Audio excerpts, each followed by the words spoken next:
உங்கள் வீடு தேடி வரும் அரசு. உங்களுடன் ஸ்டாலின். 2 கோரிக்கைகளோடு அறிவாலயம் சென்றார் எம்பி கல்யாண சுந்தரம்.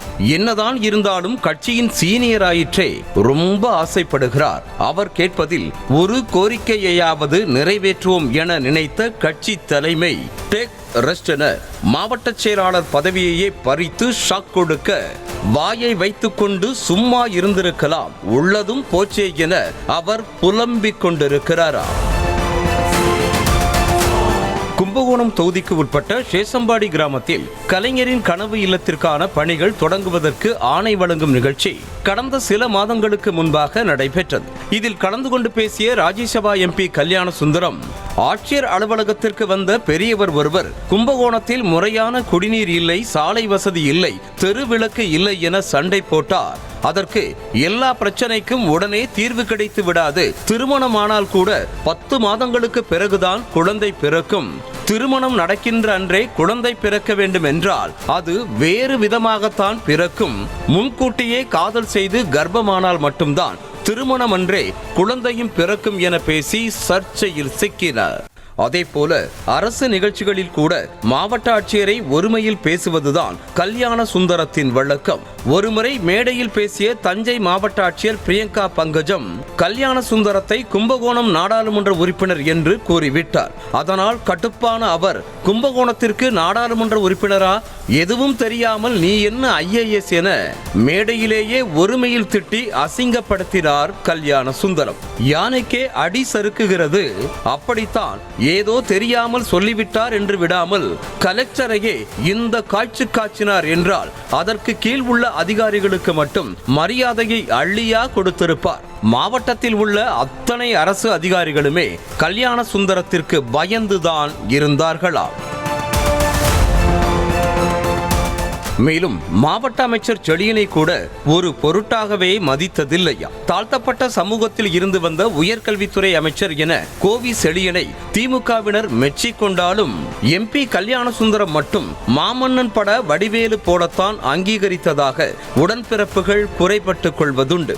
அதே போல மாவட்ட அரசு ஒப்பந்தங்களாக இருந்தாலும் சரி, மணல் குவாரிகள் நடத்துவதாக இருந்தாலும் சரி, கல்யாண சுந்தரத்தின் தலையீடு இல்லாமல் இருக்காதா?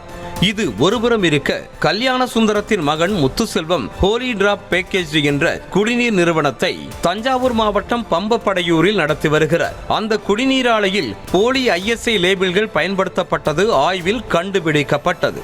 அப்போது அப்பாவுக்கு பிள்ளை தப்பாமல் பிறந்துள்ளது என்று பலரும் பேச ஆரம்பித்தனர்.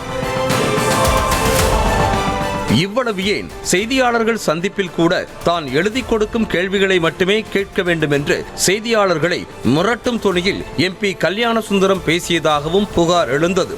இப்படி சர்ச்சைக்கு குறைவில்லாத கல்யாண சுந்தரம் கடந்த வாரம் திமுகவின் தலைமை அலுவலகமான அண்ணா அறிவாலயத்திற்கு சென்றிருக்கிறார். தனக்கு வயதாகிவிட்டதால் மாவட்ட செயலாளராக தன்னால் ஓடி ஓடி பணியாற்ற இயலவில்லை, அதனால் தனது மகனுக்கு மாவட்ட செயலாளர் பதவியை வழங்க வேண்டும் என கேட்டதாக தெரிகிறது. கேட்டது கிடைக்கும் என நினைத்த கல்யாண சுந்தரத்திற்கு கட்சி தலைமை கொடுத்ததோ எதிர்பார்க்காத அதிர்ச்சி.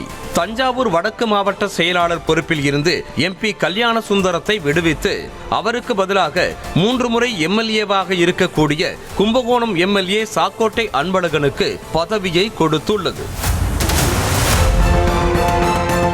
தேர்தல் நெருங்கும் நேரத்தில் மைனஸாக உள்ள அத்தனை பிரச்சனைகளையும் பிளஸ்ஸாக மாற்ற வேண்டும் என கட்சி தலைமையும் கணக்கு போட்டுக் கொண்டிருந்தது. அந்த நேரத்தில் தான் எக்கச்சக்க சர்ச்சைகளால் பின்னி பிணைந்த எம்பி கல்யாண சுந்தரத்திடமிருந்து எப்படியாவது மாவட்ட செயலாளர் பதவியை பறிக்க வேண்டும், அதற்கு என்ன செய்யலாம் என யோசித்துக் கொண்டிருந்தது. அப்போதுதான் ஆடு தானாக வந்து தலையை கொடுப்பதை போல எம்பி கல்யாண சுந்தரமே தனக்கு வயதாகிவிட்டது, தன்னால் பணியாற்ற முடியவில்லை என்று சொல்ல சட்டென சாக்கோட்டை அன்பழகனுக்கு அந்த வாய்ப்பை கொடுத்ததாகவும் கூறப்படுகிறது. தான் இருக்கும் போதே தனது மகனை பதவியில் வைத்து அழகு பார்க்க வேண்டும் என மாஸ்டர் பிளான் போட்டு அண்ணா அறிவாலயத்திற்கு சென்ற எம்பி கல்யாண சுந்தரத்தின் கணக்கு பொய்யாகி போனதால் கடைசியில் அவரது பதவி பறிபோனதுதான் மிச்சம்.